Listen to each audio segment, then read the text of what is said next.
Welcome, everyone. This is Maria speaking. I'm the showrunner, and I'm here to share a few LinkedIn pointers to get you all started. So, please first take this time to share the LinkedIn live stream with all your network, invite your followers, and invite your community. If you have time, like if you have problems or if you have a lot of people on your community, just use or narrow your search by using words like clinical research or clinical trials. We will be recording this discussion and we will include the link in our summary post on LinkedIn, as well as in our clinical trials when burning question LinkedIn group.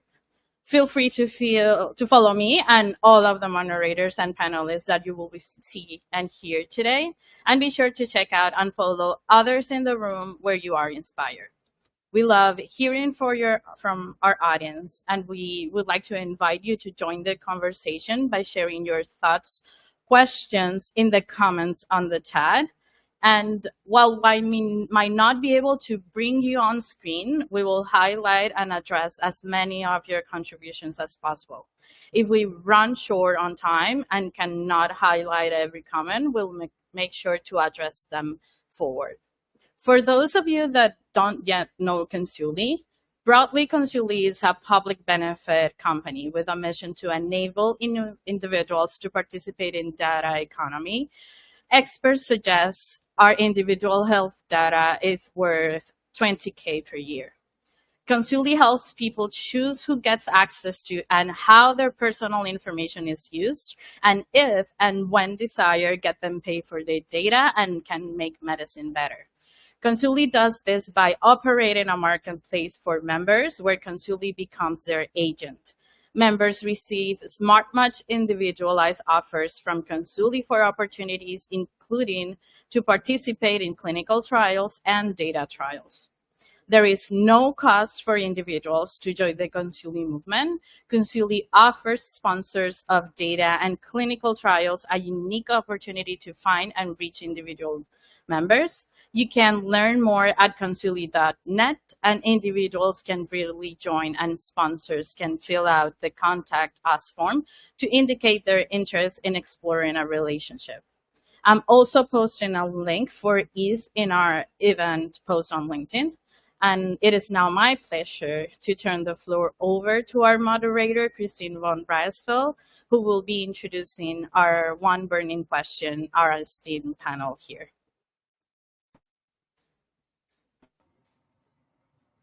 Thank you, Maria. Good morning, good afternoon, wherever you may be. My name is Christine Von Raesfeld, and I'm excited to welcome you all back to our clinical trials one burning question. Following our previous discussion on what economic and ethical considerations arise when individuals share their health data with AI systems, we're excited to return with this month's OBQ. Sorry. How is AI transforming clinical research, and what are the critical pathways to integration? As a person with lived experience, a board member for the Light Collective, and one of the co-authors of the AI Rights Initiative for Patients funded by the Betty Moore Foundation, I'm passionate about today's discussion. AI is making significant strides in clinical research by enhancing patient recruitment, improving data analysis, and predicting adverse effects. These advancements promise to streamline processes, reduce costs, and improve patient outcomes. However, integrating AI into clinical trials involves navigating several critical pathways, including technical integration, ethical considerations, regulatory compliance, and stakeholder collaboration. For those new to our conversation, our clinical trials, OBQ, was designed for clinical trialists, pharma and biotech industry professionals, patients and patient advocates interested in solving burning questions in clinical trials. We hold these sessions monthly, and the next one is currently scheduled for February 20th from 9 to 10 Pacific, which is noon Eastern time. It's now my pleasure to introduce my co-mods who will be joining us for the conversation. We have, I don't see Jennifer in our audience. We do have Teo Romero, Alliance and Relationship Management Consultant. we have Michael Young, principal and founder of BioMedWorks, a life science consulting agency. And Elizabeth Dreicer has also joined us, who is the founder of Consuli. So, to help us explore this topic, I'm joined by two guests with so much insight to share. Angie Schwab, founder and CEO of Edye Research Solutions, leverages her extensive experience in AI and automation to streamline clinical research processes, particularly in study development, focusing on designing digital protocols and creating robust, compliant regulatory documents. Angie loves traveling the world and envisions AI and automation driving a global research revolution, making research more accessible and affordable, ultimately enhancing healthcare for all. Edye Edens, who we all know from our OBQ previous sessions, is joining us as a respected legal expert in clinical research with Kulkarni Law Firm and offers a deep understanding of the regulatory and ethical challenges associated with AI integration. With her extensive background, she provides valuable perspectives on navigating the critical pathways to successfully incorporating AI into clinical trials. So, welcome, Angie and Edye. It's good to have you here. Hello. So great to be here. Thanks for the invite. And good Always fun to be back. Right, and good to see your faces. We've always been audio, so good to see you. I know, right? This is a whole new world. People actually know we have faces. It's like the first time I saw Michael and he figured out I had legs. He was like, "You're not in a chair on a Zoom. I didn't know if you had legs." Right. Well, we are so glad to have both of you for this conversation. I'm going to start off with you, Angie, and then Edye will move in. But Angie, as the founder and CEO of Edye Research Solutions, how have you seen AI transforming clinical research in our industry? Well, my focus is on study development. That's my passion, always has been. And how can we build better trials that are going to set us up for success? And there's a few main areas in study development where I've seen this taking off. So number one is, how do we actually design the trial? Pick the right inclusion, the right exclusion. And when you have a theory, you think, this is going to be it. Now we can actually use AI to go into hospital systems and determine, is that really right? Like, what if we change the blood pressure from this range to this range? Would that open up more in my inclusion exclusion? So even just starting in your study design, AI is helping us do that by really vetting out the study and making sure that we're setting ourselves up for success. But how we use it is, okay, now we've got a study design. We think we're going to do great. And what we do is actually set aside an entire data set. Let's identify all the data sets within that trial, and then the documents can generate themselves. So we use a very strategic use of AI and automation in order to pull those documents together. As my friend here, Edye, is going to talk about, compliance is critical, and we have to make sure the right data is in the right place and is done correctly in order to make that happen. But when we do, we have seen study development, people come to us and they say, hey, I've got a theory, help me do this. And we can take them from theory to literally having their entire package of documents ready for submission in a matter of days. And it's accelerating the clinical trial process just to get started. So I'm really excited about it. I'm passionate about it. And I do believe that that's going to, in a way, lower the bar for researchers around the world who don't necessarily have access to an entire team of individuals who can write their documents for them. Great. And I see, Edye, you've returned. I know you're dealing with some background issues. I was actually trying to pull up the guideline. I wanted to quote something. I was thinking about the recent FDA guidance around the utilization of AI, because I know that's part of what people are always asking me about, given, my vantage point. So apologies. I didn't mean for my video to go. Oh, no, it's fine. But it leads me into your first question as well. It's really with what Angie just said and your extensive experience in the field. how do you perceive the current state of AI integration into clinical research? So one of the things I love very selfishly being in the regulatory side and seeing the use of AI is the reality is a lot of our regulatory submissions, processes, and components to compliance, while incredibly necessary, right? I'm not suggesting they should go away.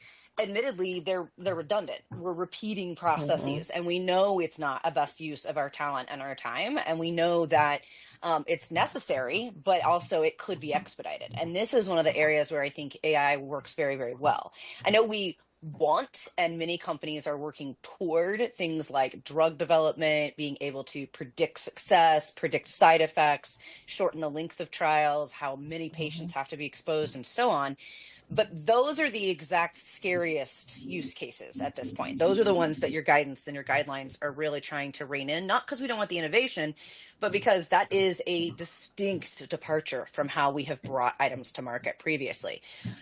Having said that, regulatory redundancy is a whole different ballgame. That's something we all agree on, right? That's something we all know needs to be expedited. And you'll notice the recent FDA guidance even exempted those types of uses to be very clear that that's not what the FDA is most concerned about. And if you are operating in that regulatory submission space and using AI, more power to you. And we look forward to the innovation that brings. Right. Exactly. And so that's where I'm seeing it inundate the market in a positive way. It's very interesting to me. Some spaces are heavily inundated, right? Like if you talk about CSRs, clinical study reports, case study reports, I can think right now, at least 7 different companies that are doing that with AI that you all know and have heard of and see on every trade show floor. But if you pick other spaces in the regulatory submission life cycle, you'll notice maybe there's only 1 company or 2 companies that are working in that particular space. So it's very interesting to track which spaces are getting traction and which spaces are a little bit slower. So building on that, Angie, can you share any specific examples of how AI has reduced the costs and timelines in clinical trials? Absolutely. So for us, basically what we can do is take a study synopsis and feed it in, and we have about 300 different AI agents that are specialized in, statistics, or you do a phase 2 drug study, or you do this. And it then helps flush out all of the components in that trial. And that's what makes it fast. At least you get your first draft out there and we can get it in front of the investigators and say, okay, is this really how you want to do this? Is this how you want to perform your consent? Is this how you want to store your data?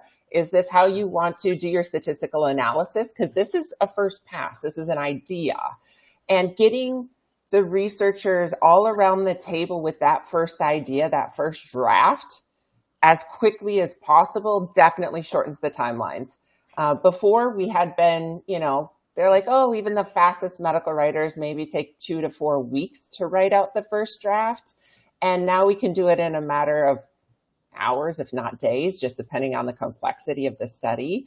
So it's a fantastic way to get everybody on the same page as quickly as possible.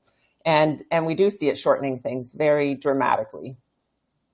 So we'd love to get everybody on the same page as soon as possible. But Edye, can you discuss some of the regulatory compliance challenges associated with incorporating this AI? Yeah, absolutely. So we see basically, like I already delineated, 2 sort of groups or buckets, if you will, right? There's the ones where AI is being used to somehow change how we treat the patient, how we evaluate the safety, how we're going to go about conducting the trial.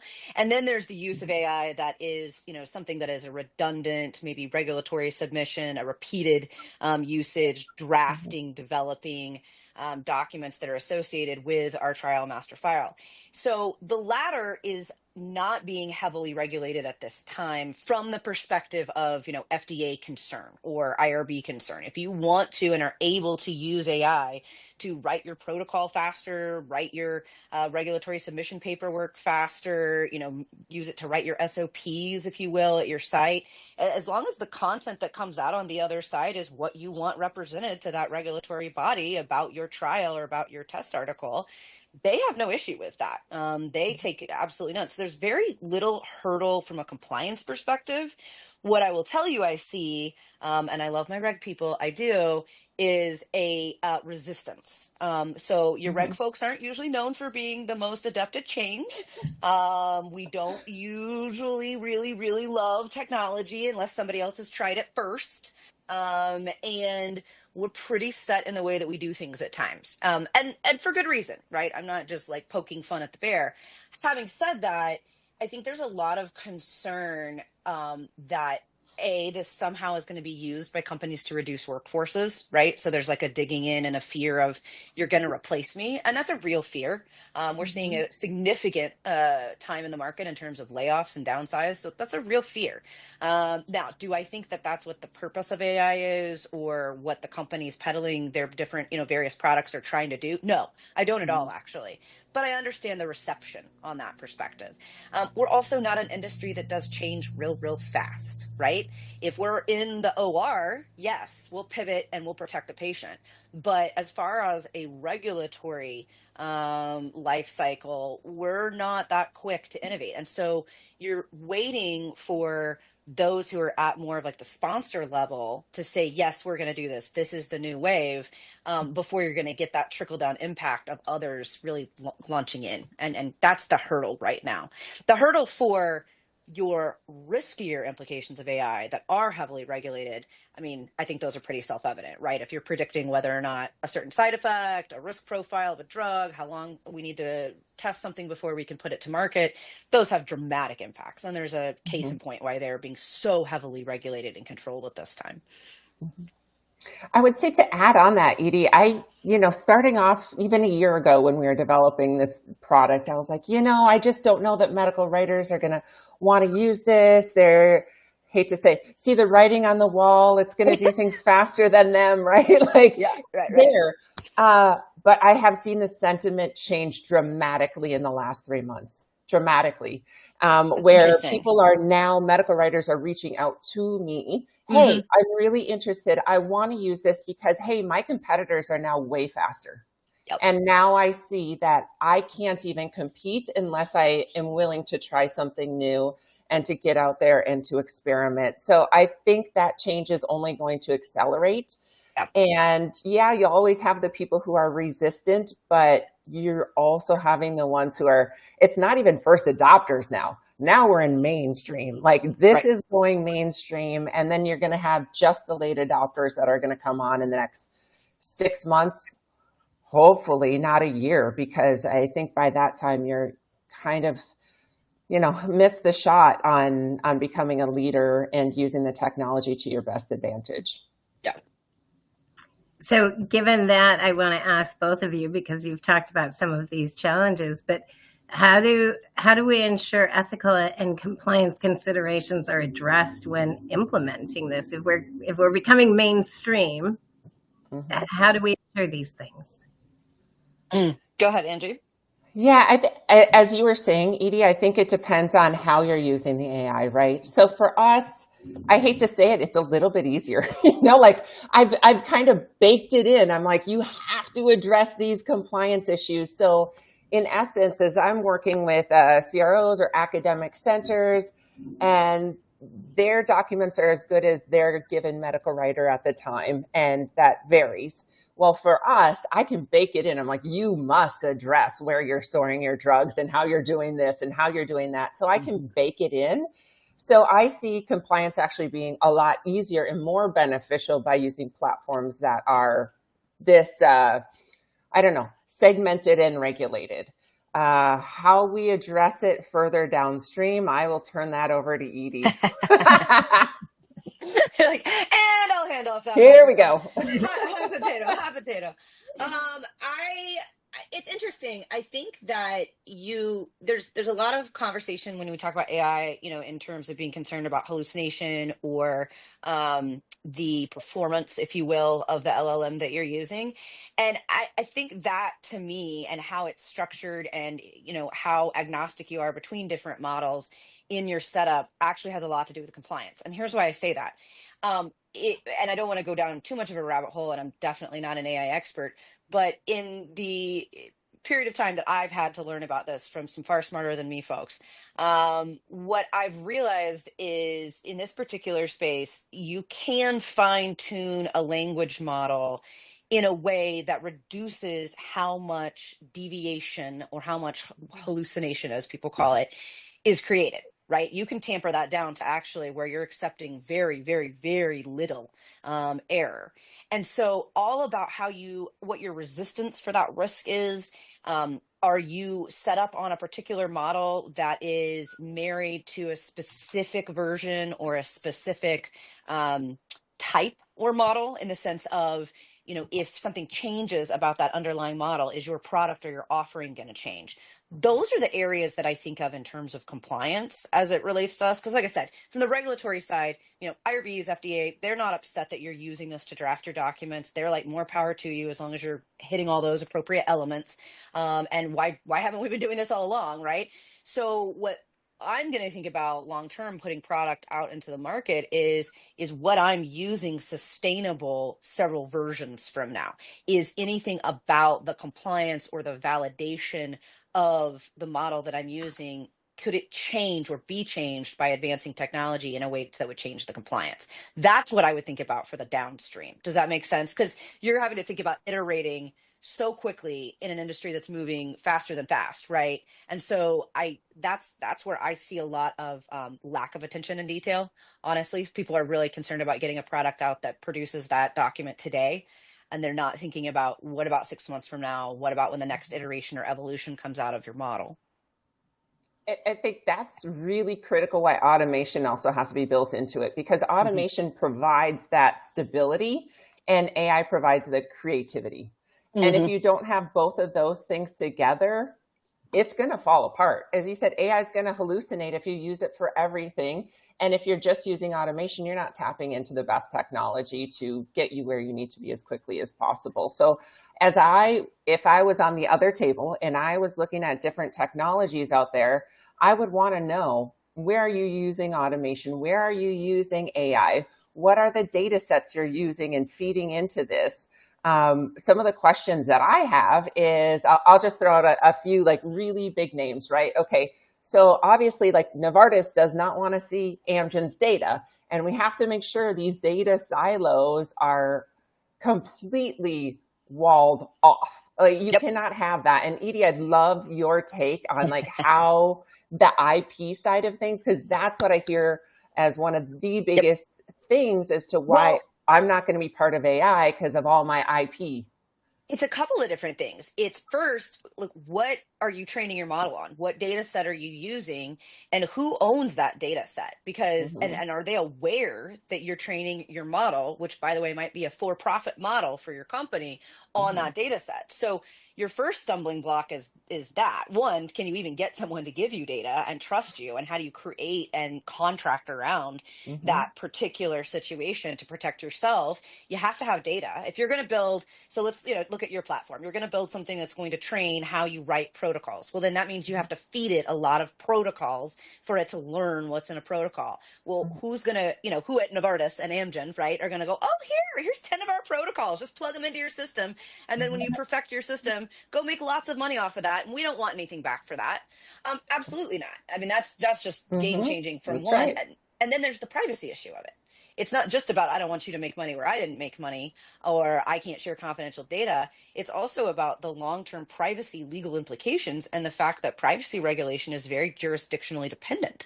It changes. What it is in the US is completely different than what it is in Europe, which might be completely different than India, and that might be completely different than Russia. And so you're up against a moving target when it comes to that. And I'll tell you, having worked with AI companies and still working with several in this particular space, even if you can get past the game has changed, AI is being used in this way, get on board, get left behind kind of mentality, and you get all the way to the procurement stage, you still have a whole security implementation once you bring a platform into, a Novartis or an Amgen system, because it's not just about, what have I agreed to let you train on, and what data have I said, okay, you can use this in your model. It's also knowing that your model can in any way, like you said, creep into any of the other data silos at Novartis. Yeah, no.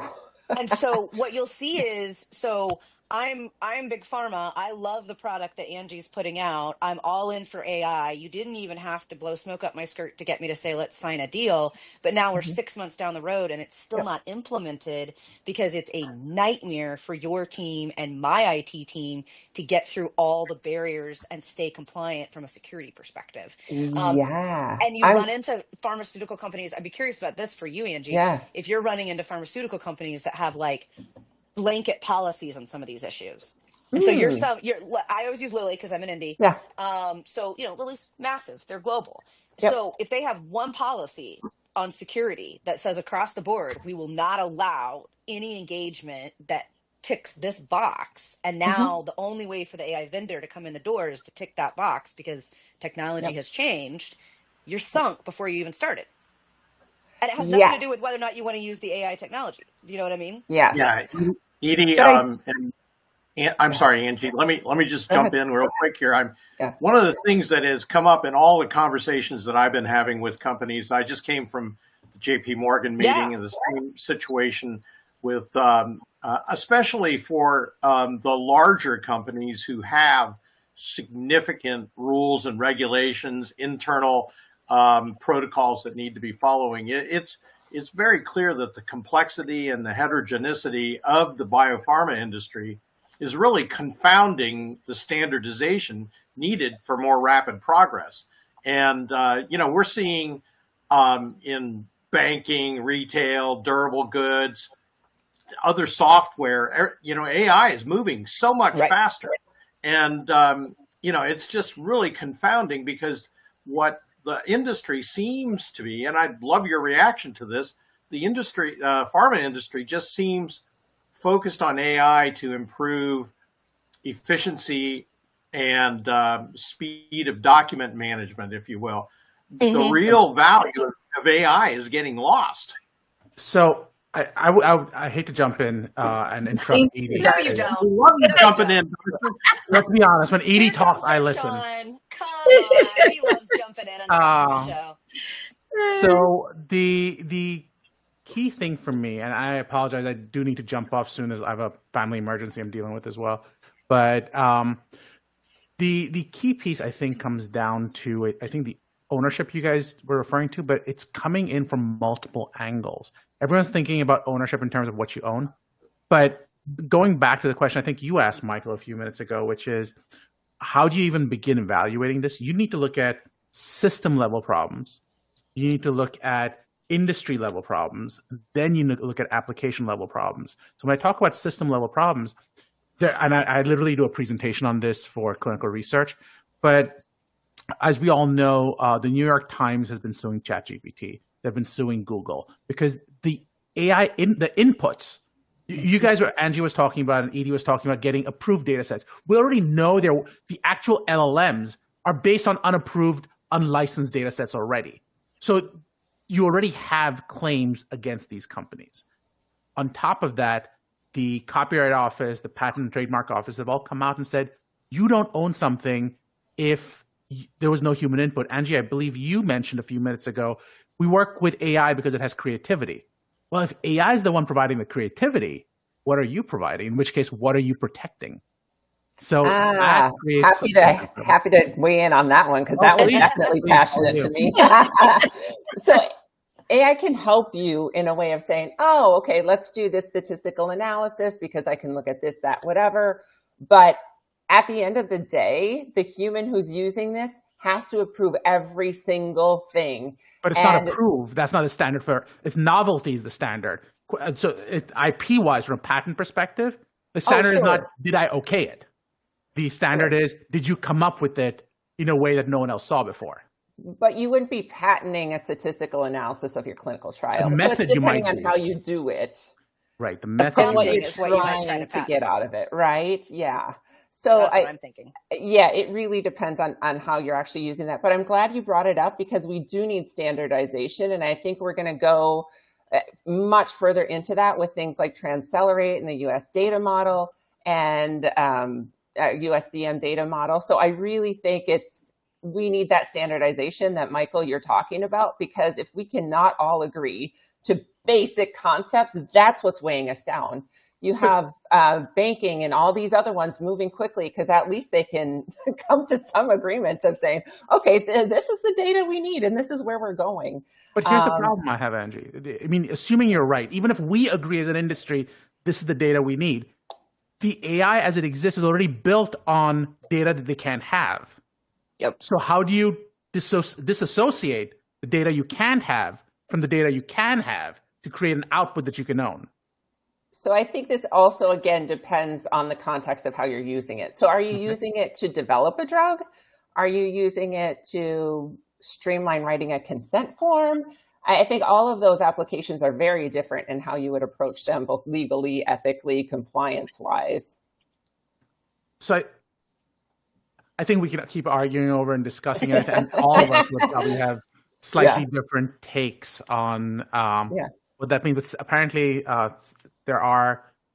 Sandy, I think, has a comment. AI seems to be enable ongoing monitoring of trial participants, allowing for real-time adjustments and interventions. Mm-hmm. Do you want to throw that up, Christine? So let me show the comment. So we've got a comment. There you go. AI seems to enable ongoing monitoring of trial participants, allowing for real-time adjustments and interventions. I'd love to hear your thoughts on that comment. I'm also looking through these comments as well, but that's our one that has the most. Here's a really easy one. Who owns the AI the AI application that enables the ongoing monitoring of trial participants? Because if I used AI to create that, the coding itself, you can't put a copyright claim on it. You're going to have a hard time getting a patent claim on it. What's the incentive from an ownership perspective for someone to spend the money developing that AI? It's only the return of the user, which you're going to get sued for anyways. Right. Maybe you're taking the chance that you're not. The risk that they aren't, but is that where you want to risk your multi-millions? Well, so, Darshan, are you saying we shouldn't be using AI at all? Oh, I love AI. No, I love AI. Let me tell you how many times a day we talk about his obsession with ChatGPT. Like, let me just be very clear. In fact, that's not even Darshan in that chair. That's ChatGPT in that chair. I say that to say I hear what you're saying though. Like, and it's a categorical issue that we're not talking about in terms of the models that we have now were based on data that they were never officially allowed to be based on. And so you have a kind of a, what's the word I'm looking for? I mean, you have a show-stop deal breaker from day one, and then anything you're placing on top of that shaky foundation is subject to that shaky foundation. And part of it is, do you take that hard line, which I know this is more where Darshan sits, of, look, I got to tell you, Angie, as you're building your AI business about this risk, because while I don't think, Jeff Bezos is going to come after you anytime soon, at the same time, you're in the same risk profile category because you're using this AI that was based on data that it didn't own. And there will be, a bubble bursting moment where there'll be some categorical change in the industry. And I can't predict for you what that will do to your business model. I would add on to that. I think right now Congress knows this is a huge problem because you've got two huge industries. And if I was a betting person, I already know which industry is going to win. There's old legacy media, which comes out and says, we own the copyrights. We're New York Times. We own the copyrights on this stuff.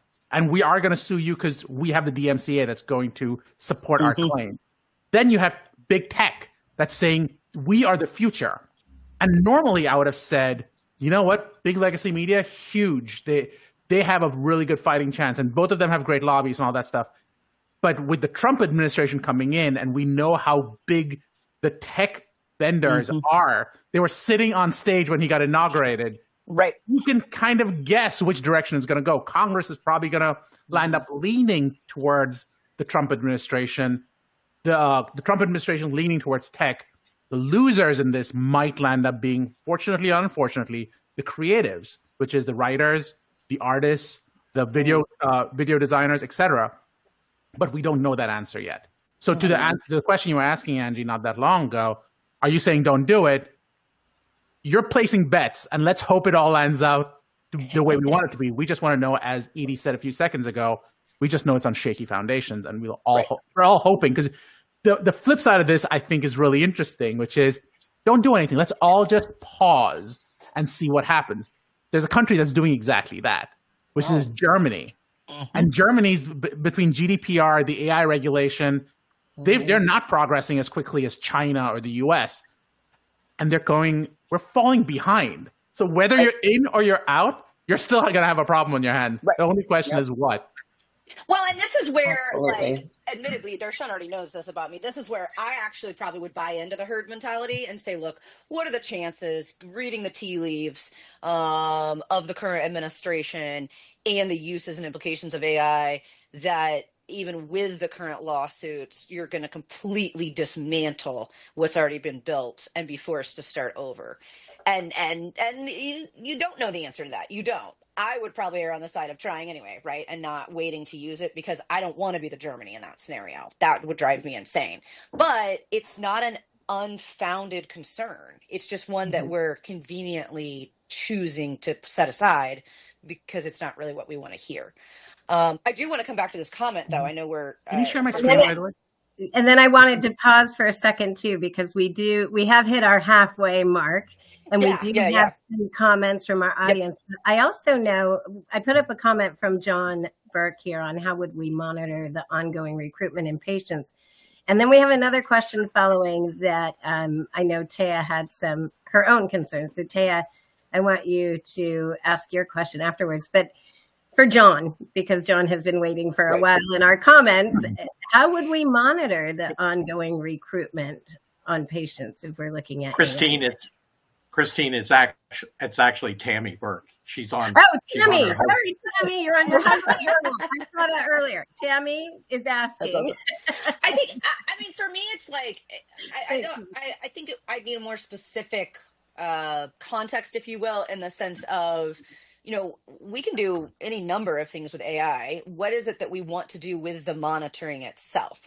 And here's the thing. You have to be careful of how much of that is dependent on like a new, truly AI-based technology, or are we just utilizing and layering that into something we could frankly already do?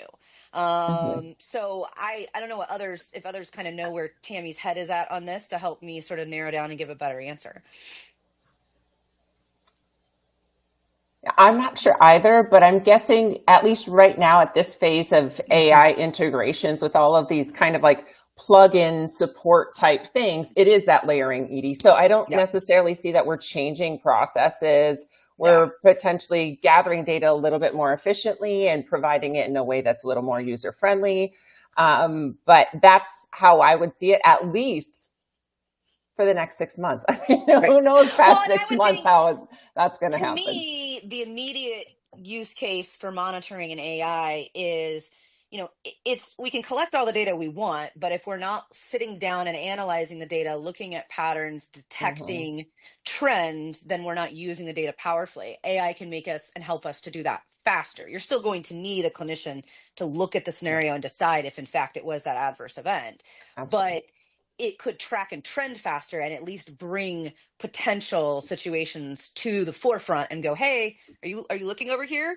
And you could, in that sense, have a more real-time active monitoring setup. But like you said, it would be layered in with other monitoring techniques and activities. I don't know that it would be, wholly dedicated to AI or a wholly outsourced entity.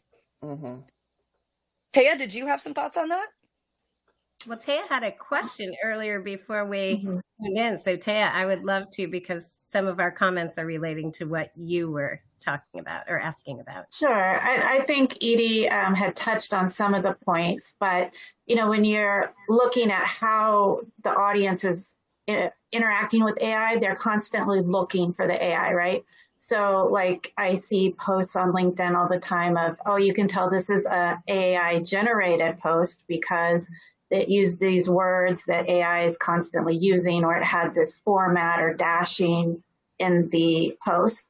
So is there a way that, the regulatory and the FDA is flagging things that are AI created? And I think, Edie, you had mentioned they don't really care if it's AI generated or not.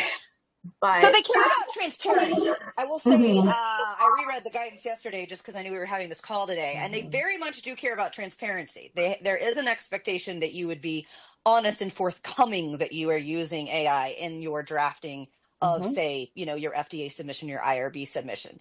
But no, there's not an outright flagging, if you will, or a way to, check and say, hey, this sure looks like it was generated by ChatGPT, but you didn't disclose that. I don't know that they're setting up a mechanism of enforcement there. They're more expecting people to be honest. Now, to be fair, from the regulatory submission side, I'm kind of okay with that. It's just very low risk. It's not that regulatory submissions aren't extremely critical and important, but the reality is if your AI model that drafted your, IRB new study submission or your consent form that goes before the IRB or EC, and you put something really terrible in there because your model, went off the charts, I mean, there are mechanisms that are going to catch that. Right? There are other checks and balances. So the risk is much lower. It doesn't mean they're not critical documents, but the risk is really more, you're just going to get caught up in timelines and not getting approved and having to make tons and tons of edits. So it's going to cost you the risk. It's not going to cost the patient anything because it won't get approved until it's proper. But if you're using your AI intervention to actually change how we treat the patient, change the dosage of the medication, change if we decide if you can be on placebo or not, whatever it might be, change how we randomize, that's different. That has immediate safety implications that don't have quick checks and balances. And that is where you're going to see a significant amount of scrutiny. 100% agree. And you should. You should see that because we do know it does go off the charts sometimes. It does do that. It is not a foolproof system. What I think is really interesting, though, is this concept of you should disclose you're using AI. So at what point, right? I may have, Darshan has ChatGPT sitting open and he's like, let me just rewrite this sentence, whatever, it's faster, throw it in there. So do you disclose that? Or is it a whole document or is it the entire process? At what point? And Darshan, I'd love your input on that because, I think that's where kind of this discrepancy comes in. How much are you using AI and when do you cross that threshold? I agree with you 100%. I think that's one of the, I teach as well. I teach at Dreicer Law, and it's one of the questions. I taught medical writing for 15 years. And we always were like, you know what? Get feedback, make sure it represents what you're putting out there. Then we got to the world where Grammarly was being used. And all of us were like, you know what? Grammarly is great. Use Grammarly. And then we said, but ChatGPT is too far. Okay, the gap between ChatGPT and Grammarly is not that big. We've all used the autocomplete function on our text messages, well, on that's what our I'm going to email. say is now you've got it on everything. I mean, you go to write an email and it's like, I could write this for you if you want. Okay, so does that count? Yeah. Does it not? Or what if it's just, like you said, I use it to reword one sentence. I didn't use it to write my whole paper. Or foundationally. Maybe there's something, maybe I'm writing a white paper or a summary opinion for a client, and there's an element of that I need a little bit deeper research. And I go to ChatGPT just to do the research to help me expedite and learn something. Do I have to disclose that I'm basing my opinion on information that was gleaned through that process, even though I actually author the document? That's real slippery.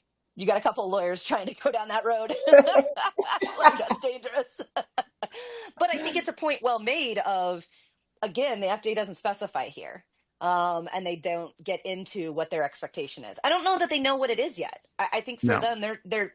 I always say, I know it drives people nuts. I understand, but you really don't want the FDA to be more prescriptive. You don't want them to paint you into a box. You do want them to give you some flexibility. And so I think it's a combination of they don't have the answer. It's still new in regulatory timeline, as well as they're not trying to box anybody in yet. Right? They don't know what matters to be disclosed. But the interesting part is, if you look in other parts of the industry, like for Darshan and I in the legal world, you're seeing huge sweeping statements being made in the courts around things like, well, can I draft this motion on ChatGPT? What if I'm a judge and I have it write my opinion? Is that wrong as long as the opinion was accurate and followed the law? Do I have to disclose that? And there's a huge pushback from an ethical perspective.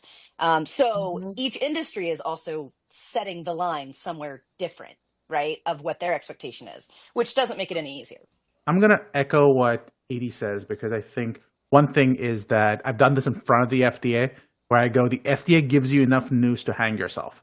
So I always go, the FDA will not tell you what to do, but let you keep doing it and propose things and then hold you to that, to whatever you said you're going to do. So I said this in front of the FDA and they're like, yep, we do that. I thought it was hilarious, but it wasn't an official opinion or anything like that, but that was kind of interesting. The other piece that I'm augmenting what Edye just said is what we have to realize is overall, the FDA has a certain limit of power. There's the Fox v. FCC decision, Supreme Court case, came from the Janet Jackson nipple slip case, where her breast showed on live TV. And the case basically turned on the fact that should Fox have known that that is illegal and they shouldn't have shown that. And the court said, if you don't tell them what not to do, if you, FCC, don't tell Fox what not to do, you can't hold them for not doing it. So in the same way, if the FDA doesn't tell us what not to do, they can't hold us responsible, us as industry, responsible for not doing it. So don't ask for rules because you just might get them and then you may not like what comes out. So I'm going to augment exactly. And that's where I would push the line a little bit. I mean, I'm not saying don't disclose or be unethical by any stretch. What I'm saying is I think that's where we have to see the disclosures that happen in the coming weeks and months and see what that response is. You're going to continue to push that envelope, basically, of disclosure further and further and further in the instance that eventually there'll be a push that's too far. There'll be a point where the FDA goes, yeah, you should have disclosed. And then that's where we get into the meat of it. And that's where we begin to see it. So I'm going to add one thing. I do have to jump off, but two things, actually. The first one is I think, Edye, we just put out a podcast on policy by enforcement, which I think is a huge problem from my perspective, where the FDA doesn't put out enough guidance and essentially says, oh, you know what, you've gone too far. Well, you didn't tell me when it was far enough. So you can't really blame me for going too far. So to the point we're using in the context of AI, right now it's anyone's game. So the FDA is still trying to figure out what they can and cannot do. The other element we want to be careful of is, and let's be honest, President Trump is coming out against this, and courts have actually struck down the FDA's position on this multiple times. The FDA uses guidance as laws, which is not the same thing. So if the FDA says, this is how we're seeing it, it is not enforceable if it's done via guidance. It is that current thinking. It is neither enforceable against the FDA nor enforceable against industry. It is just their current thinking. So if the FDA comes out and says, here's where you need to disclose that you used AI, and they do that via regulation, follow it, because you have to. If they do that via guidance, I still say follow it because you don't want to get into trouble. However, if you're going to do something different, you can, and there's nothing that stops you from doing it, including the FDA. So I'm going to jump off because I do need to run, but thank you all for allowing me to be part of this. And this was wonderful. And I'm going to interrupt for a second because we are at 9:48 and we're nearing the end of my time. The conversations always go by so quickly. We did have some questions, so I want to tell everyone thank you for being engaged online. I see all of the comments and the questions that are there. And Charles, I know we didn't answer your question here on how they might go about proving the model was trained. I think that's an in-depth conversation, but I do, with our giving. I'll give you a 10-second. I was going to say, the 10-second answer, Charles, I don't know when you came on, if you heard of the earlier conversation, but essentially, you already have lawsuits in play that are doing exactly this, that are showing that the data that was used to train these models was not publicly available. And so we're waiting to see the outcome of that litigation to see if that case is made, because then that case law would be binding as a precedent on future. But if you want to talk more details about that, feel free to reach out to myself. I know Angie has thoughts on this, and definitely Darshan. And I will say that we will go back and answer some of the comments. And if you're not part of our LinkedIn group, the OBQ group, please join because we'll be continuing this conversation here. Absolutely. So closing out with everybody here on this stage, do any of you have any closing comments? And also, I popped up one question in here. In what situations or contexts should AI not be used to identify patterns? And so I'd like to bring up that question only because I think we need some helpful advice here. And if there's anything that you guys have on this question specifically, and any closing thoughts as we wrap up, I'd love to hear from you all. So Michael, I know you're anxious to get in there. Anything? No, it's just that this. First of all, many thanks to Angie and to Edye. I have to tell you that this is such a huge topic. So to try and get in what we've talked about in an hour suggests that we might want to carry this on. Yeah, I see Jitka's question here, and Jitka, thanks for accepting my invitation to come to this. I will tell you that one of the things that's most concerning is that we're really fouled up on the fact that we've got a platform that's looking for repeatable solutions and trying to get things to move faster, and it's all the complexity of drug development and the industry that seems to be snarfing this up, as well as just overall fears of litigation, et cetera. I am hopeful that the future for AI, because I think we all see the power in this, but how can we move beyond just streamlining and improving efficiency to truly generative AI that augments the thinking options that are required to solve the life science problems? That's really where I hope the AI will go to work, is taking in all of these disparate pieces of data and fashioning something that is better and bigger than what individuals sitting there in an administrative or a legislative role can actually envision. So anyway, my comment is hopeful for the future despite all of the controversy that exists here. So anyway, thanks for having us on. And Taya, any thoughts as we close out from your end? Yeah, I see really quick Jacqueline's comment, and I had spoken with her previously, and I think her comment kind of falls under that ethical guidance, right, of when do we disclose. So if you're a company that's using AI to shorten time frames or to get more completed within a certain time frame, but you're charging the client the same as if you were working the 20 hours that it would have been before AI, that's an ethical concern, right? And that's something that we should talk about further, I think, in another conversation, like Michael said. And closing remarks from Angie and Edye. Either one of you want to go first? Sure. To me, I see AI is a tool. This is like a pneumatic nailer building your house. It doesn't build your whole house for you, nor should it, certainly at this stage. So as long as you have that human validation component, I feel a lot more comfortable with it. And certainly that's how we baked in our development of our platform. But at the end of the day, I know we're all concerned about legality and who owns things and how does this work. But at the end of the day, I think the human who used the tool to create something should be the one that's responsible. So like as Edye said, if you submitted a terrible protocol because you just put it in ChatGPT, spit it out and sent it into your IRB, at least it's going to be caught there, but you should still be responsible. You didn't do a good job. So we still need humans to validate everything, at least at this stage.